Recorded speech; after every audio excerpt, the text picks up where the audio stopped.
How's it going, you beautiful people? Welcome to the very first episode of the Purging Evil podcast. I wanted to start this as sort of a way to connect with you guys more directly, answer any questions you might have, or dive into any topics you want to hear about, and really just hang out for a bit. Anything is on the table here. It doesn't have to be about gaming per se. It can be about movies, UFC, life in general, really pretty much anything you guys want to talk about. I'll be making a post every now and then here on YouTube and Patreon, asking for you guys to leave questions or topics for these podcasts. In this first episode, I'm going to answer some questions, and then towards the end, we're going to do a tier list of the most purgeable characters in Baldur's Gate 3. I want to give a ginormous thank you to the people that asked these really good questions that helped me to have a first episode in the first place. So a big thank you to longtime supporter Wayne Sutherland, Felipe Nunez, Mikhail Baruchel, I probably butchered that last name, I'm sorry, and none other than First Cleric Nathan Barnes. Thank you guys for your support. It really means everything to me. And also, again, thank you for these questions that helped me to have this first episode. With that being said, let's get into it. First question, how did I get into this biz? Honestly, this could be a whole video in itself. This has really been kind of like a lifelong thing for me. I've been playing video games literally as long as I can remember, and possibly even before I remember. Yeah, I'm pretty sure I was actually playing video games before I had memory, because my dad has memories of me playing old games that I don't even remember. For instance, I do remember playing Resident Evil 2 as a kid, but there wasn't much to the memory aside from me dying in an alleyway to a bunch of zombies and there was like a barrel on fire. That's like the extent of my memory with that game. But apparently, I mentioned it to my dad one time and was like, why would you let me play Resident Evil 2 when I was a kid? He was like, well, it was your game. I'm like, what? That wasn't your game? That was my game, dude? What the hell? So you're telling me I was just playing Resident Evil 2 when I was like 3 years old or some shit? I'm like, bro, what? That's like the birth of Purgeable, but it goes even deeper than that. YouTube wasn't around until I was like 10 or 11 years old. But before that, I was already writing short stories and drawing quote-unquote game assets. Back then, I didn't realize I was drawing game assets, but looking back, that's really what I was doing when I was a little kid, inspired directly by Doom 3. I was drawing like characters, zombies, guns, even locations, but it was all obviously like directly ripped from Doom 3. I was a little kid. But either way, the point was, I was drawing things for my own media, whatever that might have been. Maybe I wanted to make a game as a kid. I don't know, but I was drawing those. Oh, I do remember. I wanted to get into graphic design a lot. I did want to do graphic design at one point. And then I remember sometime in middle school, I learned that you can actually make games. Like, I can actually make games myself. I actually made a few little Flash games or Java games or whatever they were at the time. I can't really quite remember. My brain is full of holes. Anyways, if somehow any of those drawings still exist of those like characters and things I drew, I'll definitely show you guys in the future. But yeah, I was always super creative since a kid. And when YouTube did come out, it didn't take long for me to kind of follow suit. I was already heavy into gaming, so when I would see things on YouTube like the old machinima, if any of you guys remember like the Halo machinimas from back in the day, those were probably the most direct like inspirations I ever had for doing YouTube. The very first things I ever tried to do here on YouTube, I believe, were actually Halo machinimas. And I actually have I think 2 or 3 other YouTube channels that I created before this one, before 2009.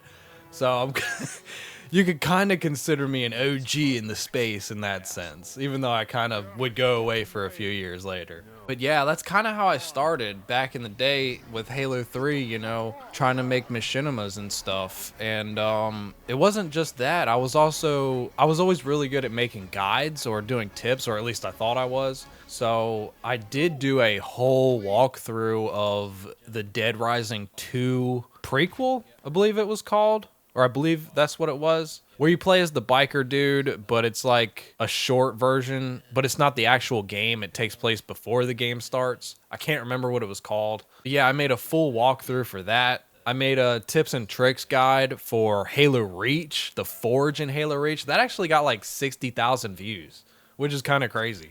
But yeah, there was several things I was trying to do back then, but I didn't really have a vision or know that that's really what I wanted to do, because back then during those days, playing video games and doing things like that and, you know, that whole deal, that was like seen as nerdy geek shit. Like if you do that, you're a loser. You need to go outside, you need to have friends.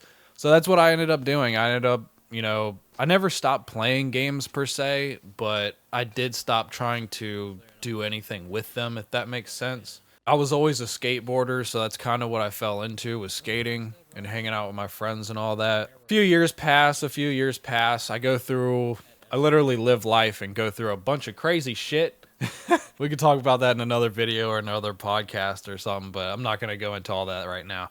But that terrible time that I went through over like a 3-4 year period of my life is what directly led me back to my base from when I was, you know, middle school or a kid, you know, preteen. I kind of got taken back to my base, and I realized that if I would have just done what I was doing, I would right now, standing here talking to you guys right now, I would either A, be one of the biggest YouTubers or internet personalities, whatever you want to say, in the world. Hands down, because I would have been one of the first people to do it. But on the other hand, if I would have done that, I would have never had the opportunity to make all the mistakes that I made over those years offline. My point is that I would have made those mistakes in the public, on YouTube, in front of the whole world, and I probably would have ruined my life in the process, you know? So it is kind of interesting how God works. And the design of everything. I do believe things happen for a reason. And I don't know. I'm just rambling here. This probably isn't concise and well structured, but yeah, dude. This whole Purgeable thing was literally like a return to form for me, and it was also like a reclamation of my identity and who I am. And the name Purgeable isn't just like slaying demons and stuff like that. It's literally a direct reference to me purging the evil within myself. Because I'll put it this way, I started this channel only about 4 or 5 months after I got out of the worst situation of my entire life that I was stuck in for multiple years. So that might be able to kind of put it into perspective. But I think I kind of got off topic there.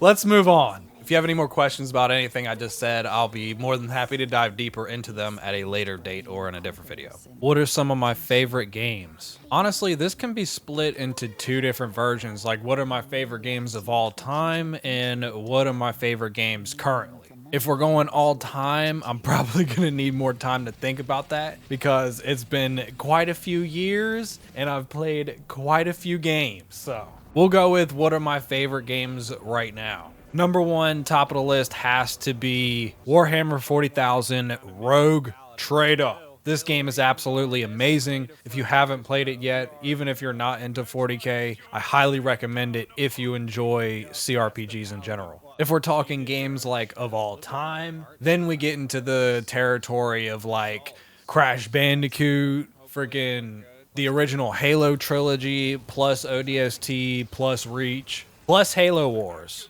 And then you start thinking about Call of Duty 4, Call of Duty Modern Warfare 2, Black Ops 1, Black Ops 2, even Call of Duty 3, bro. I loved Call of Duty 3. Then you start thinking about games like Jak and Daxter, Jak 2, Jak 3, the Daxter game for PSP. Maybe even throw a bit of Battlefield in there too. Then you start thinking about Army of Two, the Gears of War original trilogy. My goodness, the original Gears of War trilogy. I can't wait to play that again. I want to play it so bad, but I can't. Gears of War was the first game that I got on Xbox 360, and it was amazing. And then you think about, dude, I loved games like Resident Evil 5. Then you think about Resident Evil 4, Resident Evil 5. Resident Evil 6, everybody hated that game, but I played it with my brother, so it was fun. Then you think about Dead Space 2, Dead Space 3 was another game, but again, I played that with my brother, so it was fun. Time Splitters, Future Perfect. That game was insane, dude. I know there is tons of games that I'm forgetting to name here, but like,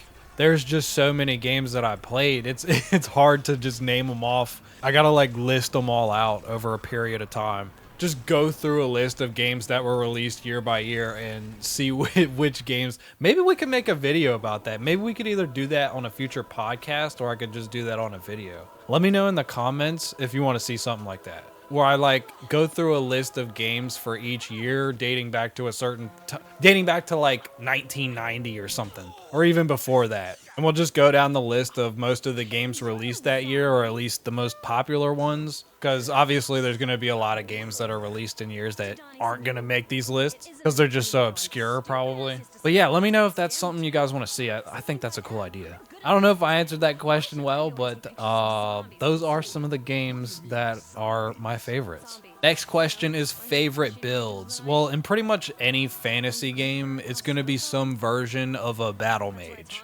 Like, mechanically, you can consider a paladin a battle mage, you know what I'm saying? Like, essentially a melee character that can use magic. That's pretty much the gist of what I go for in any fantasy build. And on top of that, I actually like a death knight more than a paladin because it's honestly, dude, I'm an edgelord. It's cool as shit. Come on now. I would be described as an edgelord. Honestly, I think I like death knights more than paladins a lot of times just because they're cool and badass and they can summon minions and they don't have to be evil. You know what I mean? They don't have to be evil. But yeah, those are essentially always going to be my favorite builds in any fantasy setting. Worst game ever. Let's see. That's a tough one. I stay away from a lot of bad games. I don't particularly not enjoy playing bad games. I think they're hilarious. But it's just that I don't know what is the worst game I ever played. I'm going to pull up a list of the worst games ever made. Give me a list of the worst games ever made. And we're going to see which of these do I personally think are actually the worst. 'Cause I actually can't think of the worst games. Like, I don't know if I'm just generally optimistic or see the positive side of things. I don't know. But I kind of remember even when I was a kid, I would watch movies and then my friends would be talking about those movies and they would hate the movies. But I thought the movies were cool. Looking back, I can see there's plot holes and all that stuff, but oh, I get it now. But back then, I was like, I just didn't really dislike many things. You know what I mean? I was either indifferent or I really liked something. There was never really a dislike. That's not true. There was a lot of things I disliked, but it was more like... we'll talk about that other time. Give me a list of 1,000 worst games ever made, because that list was terrible. None of those games I even recognized. Oh, the original Far Cry series. Specifically, Far Cry Instincts Predator. That was one of my favorite games of all time. Hands down. The multiplayer in that game to this day has never been replicated, and it will probably never be replicated. Unless I make a game like that, which is entirely possible. Okay, what do I think is the worst game ever made, or worst games ever made? I don't know, dude. Saints Row? Not the original Saints Row, but when they made it gay. Oh, Fallout 76. I hate that game. That game's trash. Sorry, Fallout 76 fans. Ooh, Code Vein was one of my favorite games of all time, honestly. Oh, the fucking Dark Souls trilogy. I forgot to mention that. That is literally like one of my cores, dude. That's like one of my foundations, you know what I'm saying? But yeah, another thing about Code Vein, before I even started this channel, I wanted to make a video called Why Code Vein Deserves a Sequel. But I can't make that video anymore because they already announced a sequel. This was 2 years ago, by the way, that I came up with this idea. Either way, I'm happy it's getting a sequel and can't wait to play it. Fear and Hunger. This is one of my simultaneous favorite yet most hated games of all time. If you know, you know. Fuck, I hate this game, dude. Elder Scrolls used to be like in the top tier of games for me, but over time, I guess I can appreciate them for what they did, but over time I think I grew out of them. Maybe I just played too many thousands of hours of them. I don't know. I don't really have a definitive thing to say about them other than they did help shape me as a gamer and creative. Red Dead Redemption 2, definitely one of my favorite games of all time. Mortal Shell, I don't know what it is about this game, but I hate it. Maybe I'll give it another chance. I only played 88 minutes. Castle Crashers, if y'all remember that game, one of my favorite games of all time. Divinity Original Sin 2. How could I almost forget? That game was definitely top of my RPG list until Baldur's Gate 3 came out. And of course, Baldur's Gate 3 is probably my favorite RPG. Currently. Stalker. The original Stalker series. Shadow of Chernobyl, Clear Sky, and Call of Pripyat. Not the enhanced editions. Don't play those. That trilogy, phenomenal. I actually have the entire trilogy recorded. I was going to make a Let's Play out of them before Stalker 2 came out. And then I actually recorded my entire playthrough of Stalker 2, which I have since deleted. But I still have the original trilogy Let's Play footage, so I could actually still make that a series. If you guys want to see that, let me know down in the comments, because I might actually have the time to do it now. Even though it is like almost a year old at this point. Dying Light, this is low-key one of the best zombie games ever made, I think. Oh, how could I almost forget? Rainbow Six Vegas 1 and 2. These games might possibly be my favorite shooters of all time. Just very might possibly be. These games, man, I wish we could play these games. I mean, I think we technically still can. Maybe they took down the servers, I'm not sure. They probably did, but dude. Rainbow Six Vegas 1 and 2. I'm going to have to make some type of video or series about these games at some point on the channel, or talk about them in some capacity, because these games, dude, there's nothing like them, in my opinion. Still to this day, they play amazing. If you haven't played them, highly recommend it. They even work on PC just fine. But yeah, Rainbow Six Vegas is the shit. God, I might go play that game after I record this. Fallout 3, specifically Fallout 3, is one of my favorite games of all time. Yes, I like it more than New Vegas. Sue me. Don't sue me. Bad Company series, absolutely some of the best games ever made. The Doom series, every Doom game is good in my opinion. And yes, I even love Doom 3. I think I talked about that at the beginning of this. The Hitman games are good, but the only one I ever really played was Blood Money, and I absolutely loved it. Easily one of my favorite games, but probably low on the list. Borderlands 1, I'm not sure if it's one of my favorite games.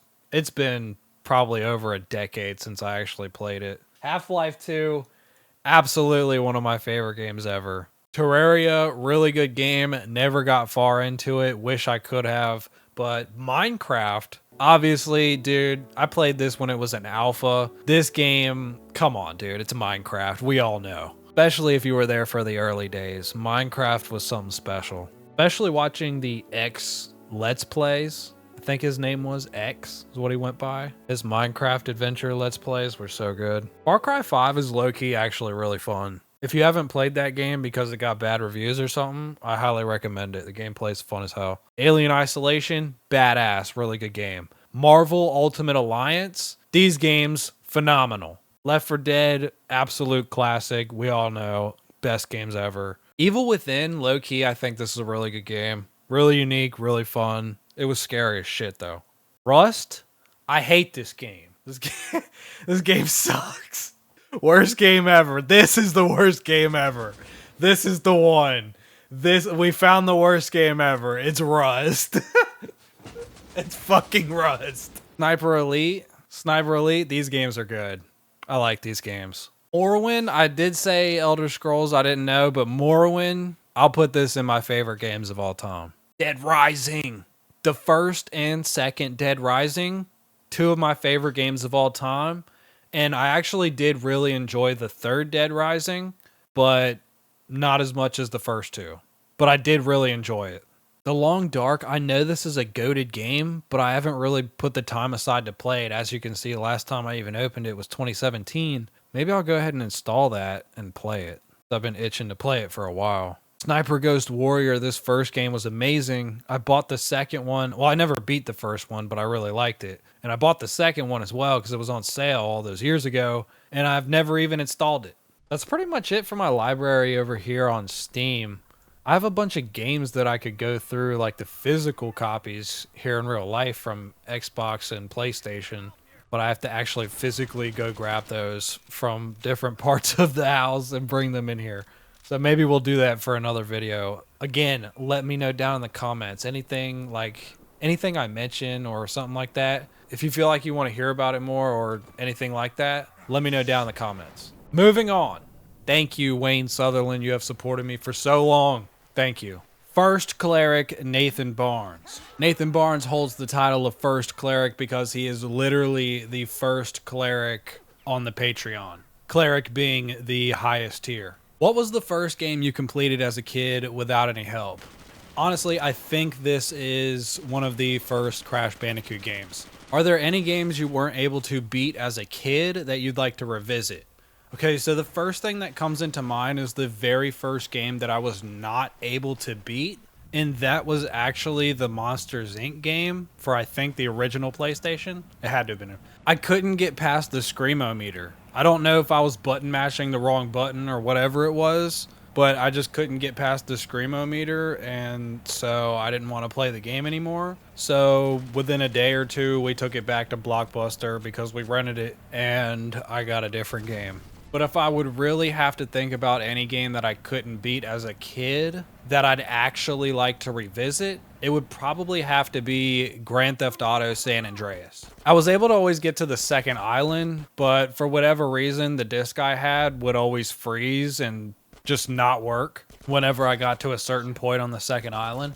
So I never actually got to experience the rest of San Andreas. So that would actually probably be the game that I never got to beat as a kid that I'd like to revisit. What are your thoughts on game difficulty these days? Easier, harder, or the same? I think in general games might have gotten a little bit easier, but there's also like this whole side of gaming that has these ultra hard settings, hardcore settings where you die and lose your save, things of that nature. And there's even like a niche of games that are based on difficulty like Souls-like. But then you go back and you try to play a game like Crash Bandicoot, which is kind of crazy that I actually beat that as a kid because I tried to play that a couple years ago. Dude, that shit is nutty.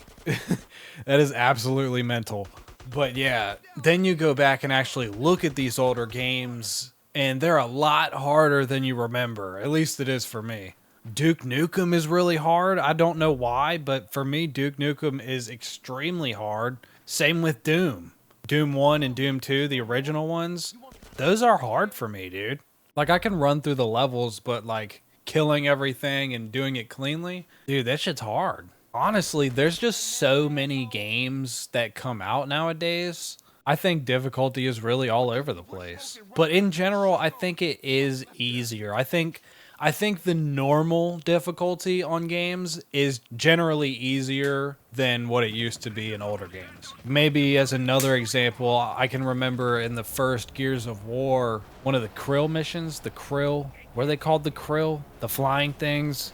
It was like nighttime and you had to shine a light on them. But I remember dying a lot on that one. But I was playing on normal or easy. If you were to have a game on normal or easy on that mission nowadays, them things wouldn't even do damage to you, essentially. I think that's the difference between modern games and a little bit older games. Maybe I rambled on a little bit too much there, but I hope I answered the question. Do you think the difficulty of earlier games was due more to the actual difficulty or hardware limitations, no savability? I think it was actually the actual difficulty of the games, because like I just said, some of those old games, even if I try to play them today, they're still hard for me. Even if like I can brutalize Doom 2016 or Doom Eternal, I can absolutely brutalize those games. But when it comes to the original Doom and Doom 2 and Duke Nukem, dude, I don't know what it is. They're just harder. Am I wrong? I think in some cases, hardware limitations does come into play, like with games like Silent Hill 2 especially. But I also think in a lot of cases, like the older platformers, that is actual difficulty rather than hardware limitation. And there was always casual games in the mix as well, like the WWE games. Those games, I never had a problem in them. There was always hard games, but there was also casual games, even all the way back then. Very good questions. Thank you, First Cleric Nathan Barnes. Moving on. Mikhail wants to talk a Purge Druid's Grove ethical debate. Mikhail. So, okay, right off the bat, you can't just kill them. You can't just kill them, even if they're tieflings. That's another thing we'll get into in just a second, that they're fucking tieflings. Let's just look at this from a general perspective. So you've got people that have lived in this place for however long. This is where they live. This is the place they inhabit, the Druid's Grove.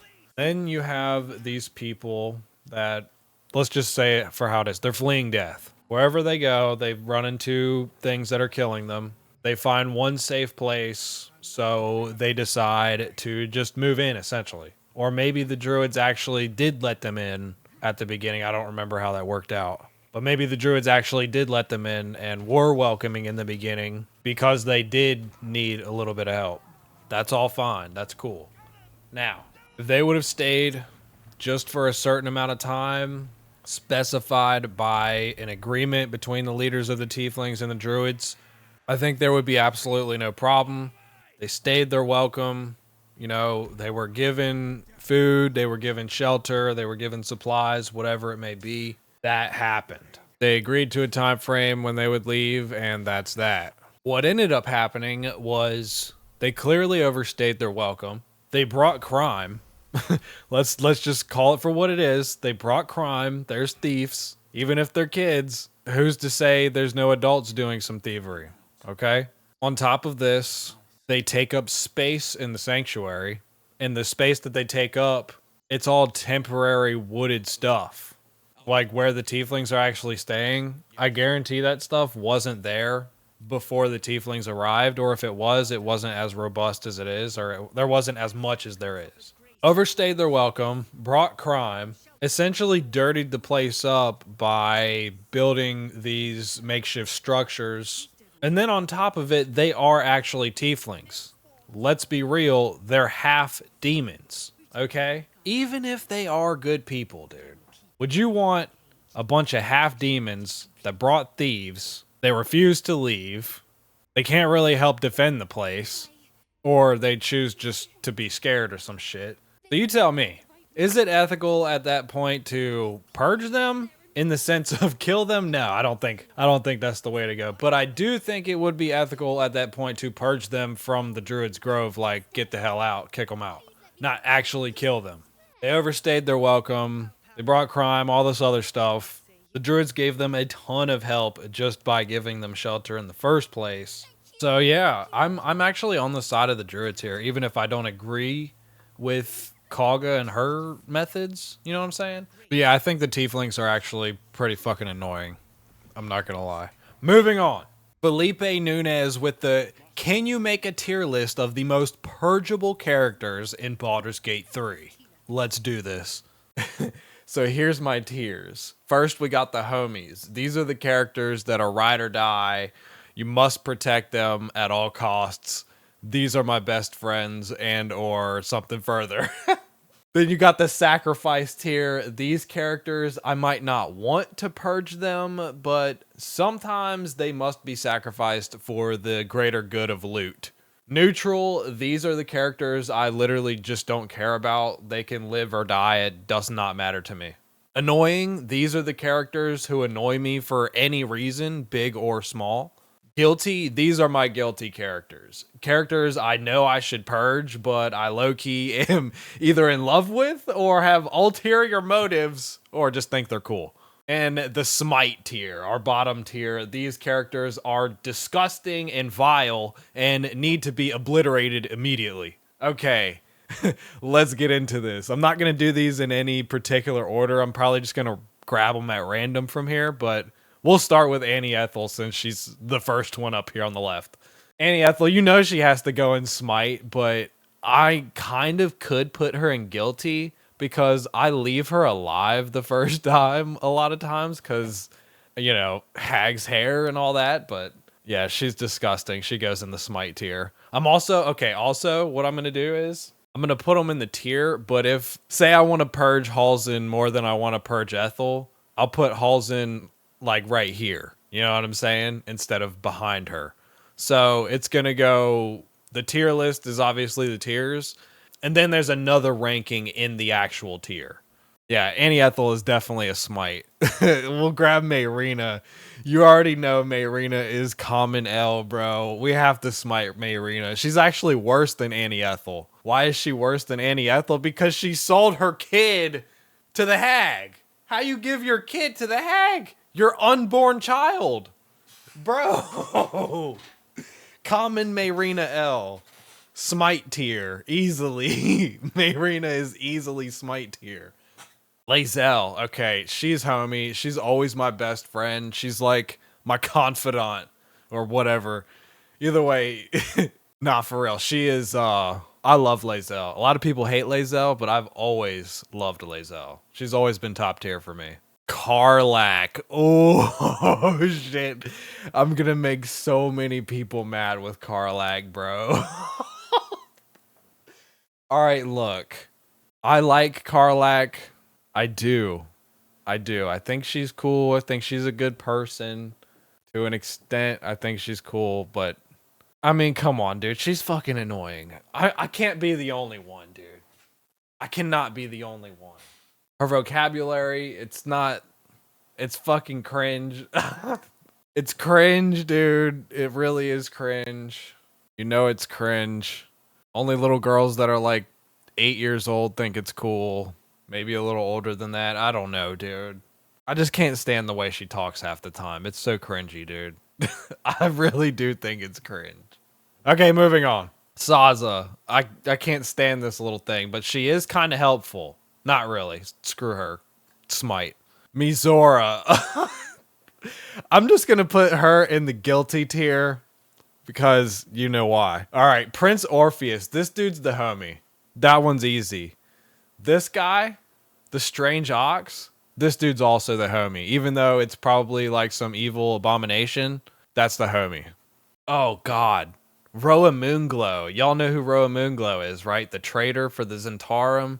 You find her at the Goblin base, and then later on you find her at Moonrise Towers. She's absolute scum. She's getting smited. She's worse than the Goblin Saza. She gets smited. She's scum. Disgusting. Jaheira? You already know. Jaheira's going right next to Lae'zel. Jaheira's the homie. I might have ulterior motives, but Jaheira's the homie. Kaga. There's no redemption here. She gets smited. She's not worse than the hag, though. Gortash easily gets smited, but he's not worse than the hag, and he's not worse than... Actually, he's worse than the hag, but he's not worse than Mayrina. Okay, Zevlor. Zevlor, I think he's trash. I also think he's annoying. I don't like him at all. He's not my homie. He's either going in the annoying tier or the Smite tier, bro. I'll put him in the annoying tier. Oh, I'm going to make people mad with this one, too. Mole. What do y'all think Mole should go? Where do you think Mole should go? Neutral? Sacrifice? Homies? Are y'all homies with Mole? I mean, out of necessity for some gear, she could go into the sacrifice tier because she's not my homie. Let's be real. She's trash. I don't care if she's a little kid. She's trash. She goes into Smite tier, bro. She's worse than the Goblin, but not worse than Roa Moonglow. All right, we'll go over here to Halsin. We'll pick Halsin up. Where do y'all think Halsin should go? Halsin is your homie? Not mine, dude. You know, I respect his character. He's a really good Druid character. Like, he's a believable Druid. You know what I'm saying? I think he fits very well as a Druid, but honestly, he's just super boring to me. I can't stand him. And then the whole bear thing, I'm not into it, man. And plus he's like, I'm just not into it, dude. I can't do this. Don't bring this shit around me, man. Get this shit out.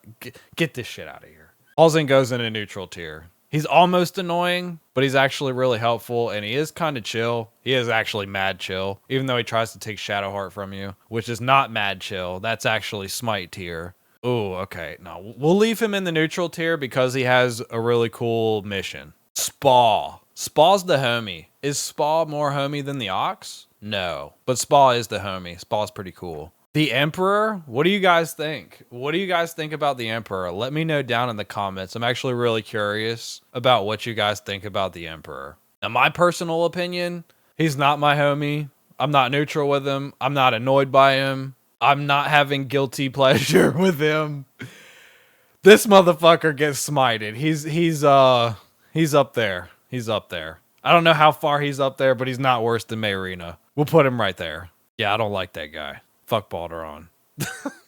Okay, this thing, the elephant, I forgot what these are called. Damn, what is this? I forgot what this is called. This dude is kind of the homie, but he's trash at his job. So honestly, he is trash at his job. I'll put him annoying, but he doesn't really deserve to die, I don't think. I feel like there's something sketchy about this individual that I'm not remembering. There's something sketchy about him. Let me know in the comments if you remember. Arabella. Arabella is the homie, bro. She goes way up here. She goes next to Jaheira. Actually, she goes above Jaheira. Jaheira might be hot, but Arabella is pretty cool because she gives you the Shadow Entangle spell or whatever it was. Yeah, Arabella's pretty sick. And she loses her parents and all that. Come on, man. She's pretty sick. This thing, the Displacer Beast. Y'all remember the Displacer Beast that was Yurgir's pet? This is actually the homie. This is the homie, but not more homie than Spa. Balthazar. You guys already know where this goes. You guys already know where Balthazar goes. But where does he go on the Smite tier is the real question. Is Balthazar worse than Gortash? I think he's probably more evil than Gortash, but I don't think he's more capable than Gortash. So he's definitely worse than the Hag. No, I don't think he's worse than the Hag because he's more of like, he deals with more dead people rather than like trapping people in an eternal punishment, torment thing. So I don't think he's actually as bad as the Hag. Really? He's definitely not as bad as Mayrina. I'm going to put him behind the Hag. I don't think Balthazar is actually worse than the Hag. I could be wrong about that. This chick, she's slimy and gross. She's super slimy and gross, but I don't know if she deserves to die. Ooh. Neutral. Neutral. This is a Raj. Actually, nah, she goes in guilty because she is super gross, but I like her loot. And plus you get the potion of everlasting vigor. Speaking of Astarion, this is one of the absolute homies. I don't care if I'm good or if I'm evil. Astarion is always the homie. Connor. I had to include Connor just because he gets smited, but he's not like he's all the way at the bottom of the smite tier because he's not like he's just an undead. You know what I mean? He didn't ask for this, so he just needs to be put to rest. He gets smited. The Pixie, bro. The Pixie's the homie because she gives you the light. She's kind of mean, kind of rude, but also kind of hot in a way. Don't tell anybody I said that. Don't clip this. Don't leave either. Another goblin. This is the dude that has the deep gnome on the windmill, I believe, at the Blighted Village. This is an easy smite, bro. But he's not worse than Row Moonglow. Row Moonglow's fucking disgusting. The Brain, bro. The Brain is high up on the homie list. I'm gonna put the Brain above Arabella. I don't know if Jaheira should go that low because she's so hot. No, she'll stay there. Okay, Floric, she's kind of annoying, I'm not gonna lie, but she's also the homie. But she's kind of trash at her job, so I'll put her in neutral. She's pretty trash at her job, let's be real. This dude, don't care. Neutral. Moving on. This dude, mad annoying. Wolbrin Bongle, get that out of here, bro. I can't stand this guy. I save him and I do all the quests every single time, but I just cannot stand this character. Oh, wait, is this Wolbrin Bongle? Wait, this is the wimpy one that you have to save, and this is the one that this guy wants to save. I know this guy's more helpful, but I still don't really care about his character, so he goes in neutral. But this guy's just annoying. Alfira. Okay, Alfira. You're not the homie for me.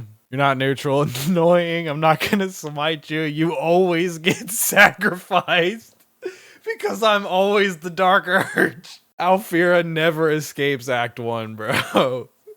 And it sucks too because she gives you a good robe, I think, in Act 2. I think it's a robe. But yeah, she gives you good loot either way. So she's perfect for the sacrifice tier. Actually, our first entry into the sacrifice tier is Alfira. She easily gets sacrificed. I need my cloak.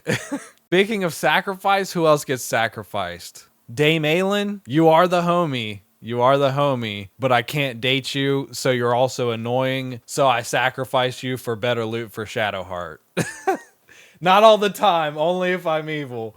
But she can't go in the homie tier because I sacrifice her for Shadowheart gear. Speaking of Shadowheart, come on, guys. Come on, man. Let's not lie. Let's not lie. It's God's favorite princess. It's everyone's favorite princess. Maybe not everyone. I've seen a lot of Shadowheart hate. Like 6 months to a year after the game came out, I started seeing a lot of Shadowheart hate. But she's still #1 good girl for me. So top of the list, homie. Now on that same note with pretty women, here we have Minthara. Where do you think Minthara goes? Does Minthara go in the homie tier? I can't do it. I can't do it. As much as I love Minthara, she's unhinged, bro. She is completely unhinged. Sure, she's a little bit tragic and sad and all this, but she's still unhinged. She's still crazy. Her methods are wild, bro. She's top of the guilty tier. I love her to death. I cannot get rid of her. I always save her, but I can't lie that I always feel guilty. Unless I'm super evil, then I don't feel guilty at all. But she is definitely a guilty pleasure. Moving on. Speaking of guilty, do I have a type? Oh, I shouldn't have done this tier list. I might be exposing myself. Okay, I need to pull it together. You might not be noticing a pattern here. I might not have a type. Yeah, Orin's another guilty tier. Easily guilty. She's above Mizora. Is she above Mizora? Yes, she's above Mizora, but below Minthara. Easy guilty tier. I'm so sorry, bro. I know y'all want me to smite her. I know y'all do. But I have to be honest. I have to be honest with myself. I have to be honest with my audience. Orin goes in the guilty tier. No regrets. Okay, moving on. Glut. This dude was originally the homie. And then I ended up having to smite him, even though I didn't want to. So he easily goes in the sacrifice tier to keep the homie Spa alive. Lucretius. This is top of the smite tier, bro. She's worse than Mayrina. I'm not gonna go further in on this, but Lucretius is top of the smite tier. Get that shit out of here. And as a matter of fact, to put that into perspective, Cressa Bone Daughter, I believe her name is called, the one that actually turns you into the Dark Urge, essentially. Well, you were the Dark Urge before that, but she ruined your brain or whatever, and made you the first tadpole receptionee. That's not the right word, but I'm gonna use it anyways. But yeah, she's not the guilty. She's not annoying. She ain't nothing. She's top of the smite tier, but not worse than Lucretius and not worse than Mayrina. Put that into perspective and let that sink in. Moving on, your gear. This dude, look, I know he's a demon. I know I'm paladin, and I should smite this guy, and I usually do. But we got to be honest with ourselves. This dude's pretty damn cool. He goes in the homie tier. He's pretty high up there, too. I'm going to put him above Orpheus, but I'm not going to put him above Jaheira just because Jaheira's too hot. Abdarak. This guy's actual scum, I believe. I think this dude's actually really gross, even though I like getting his Leviatar's blessing. This dude's really disgusting. I can't put him in the guilty tier, even though I do like getting the blessing. I cannot put him in the guilty tier because he's just that gross to me. So I'm going to put him kind of down here. He's not really I think he's kind of harmless, you know what I mean? But he's still gross. Get that out of here. Bual, a lot of you guys might like Bual, and he would actually be a good character for the guilty tier, except I never care about keeping him alive or anything like that. I always murder this thing. Easy smite. Now, where does he go on the smite tier, though? He's worse than Abdarak. He's worse than Saza. He's worse than Mol. He's not worse than Roa Moonglow. Not worse than her. Trash. Absolute garbage. Okay. Moving on, Roland. This dude's a coward, but I honestly don't care. He goes in annoying. I mean, he goes in neutral. Raphael. This guy is like everyone's #1 arch nemesis. Everybody hates this guy. He's easily smite tier, but where does he go in the smite tier? He's not worse than Lucretius. He's not worse than Mayrina. He's worse than Cressa Bone Daughter. Cressa's only so high because of what she did to me personally, though she probably did do a lot of other terrible things. But I have to keep her high on the list because of what she did to me personally. But Raphael is definitely worse than her. Yes, Raphael is definitely worse than her, but not worse than Mayrina and not worse than Lucretius. Damon, this is possibly my most hated character in the entire game. I've wanted to make a video about this dude for like literally since the game came out essentially, because I'll put it this way. The title of my video would be called The Absolute Worst Character Ever to Be Conceived in a CRPG Ever. Maybe that was a little exaggerated, but no. I can't stand Damon. I hate this character. He's tied to way too many gear. I can't stand him for that reason alone, but he doesn't deserve to die, so he's just going to go in annoying tier. But he's going to go to the top of the annoying tier. Actually, this guy is actually more annoying than the elephant. The elephant's just trash at his job. Fuck, what was that called? Oh, why can't I remember what that's called? Anyways, moving on, Gale. Honestly, Gale's kind of the homie, but he's also kind of annoying for several reasons. One of those reasons being, of course, you got to give him the magic items. But another reason is also he's just super gay when he shouldn't be. Why is he so gay towards me, dude? Annoying. Top of the annoying. Really close. Yes, he's more annoying than Karlach because at least Karlach's still a girl. But this dude is gay for no reason. He has no reason to be gay. Moving on. This is just a sad case. I think this dude's name was Chop, if you remember this guy. This dude is just sad. He doesn't deserve anything else other than to be smited, but he's not necessarily a bad character, like a bad person, just kind of broken. So just put him out of his misery the same way as Connor. But he did do more worse things than Connor, so he has got to go at least above Connor. Now, moving on to Will. I actually am one of the people that actually really like Will. I think he's pretty cool. I actually don't find him that annoying. I'm going to put him in the homie tier. I was originally going to put him in the neutral tier, but I'm actually going to put Will in the homie tier. And I'm actually going to put him decently high. Does he go above the brain? No. But he goes pretty high up on the homie tier. I actually really like Will. That's going to be an unpopular opinion. Volo. Volo's super annoying, but he gives you the eye, and you have to save him multiple times, but he's the homie at the end of the day. Low tier homie. Duke Ravengard, I literally don't care about this guy. I just don't care about this guy. There's no, sure, he's Will's dad, but, I have no connection to him. He's a paladin. He's got good gear, really good gear, but I just don't care about him. Moving on. He who was, this guy's kind of disgusting. He's going to get smited, but he's not worse than Romunglo. The Gur guy. Fuck, what was this dude's name? Gandriel? This guy's got good loot. He gets sacrificed.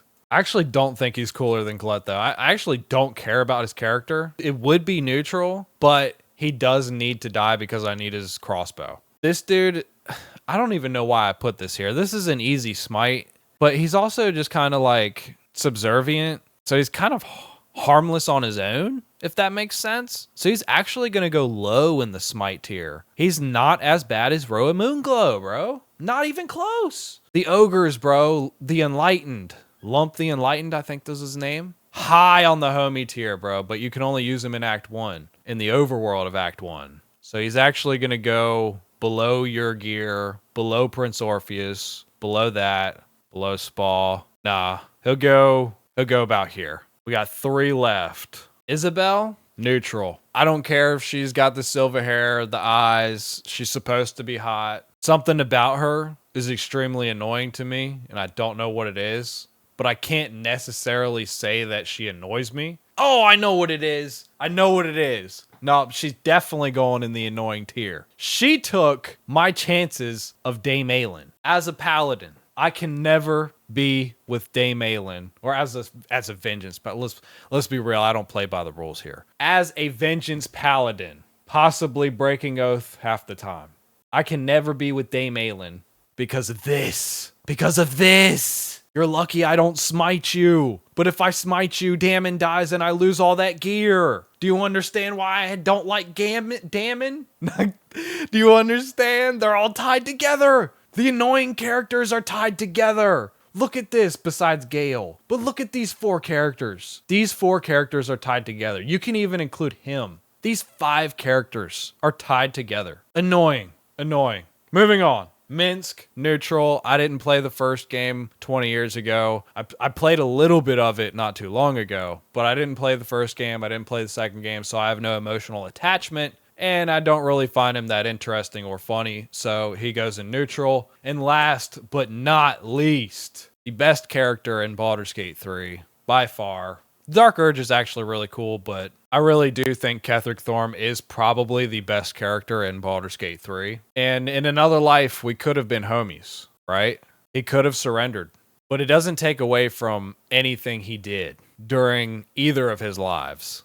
So with that being said, even though he is the best character in the game, the coolest character, I don't know if... Is he the best written character? Who's the best written character in Baldur's Gate? I feel like it's probably an origin character. I don't know. Maybe the Dark Urge is the best character. I'm just going to say the Dark Urge is the best character, but this dude is literally part of the Dark Urge's story, in a way. They're connected. With that being said, he obviously goes in the Smite tier. He's worse than all these other people. He's not worse than Raphael, but he's easily smited.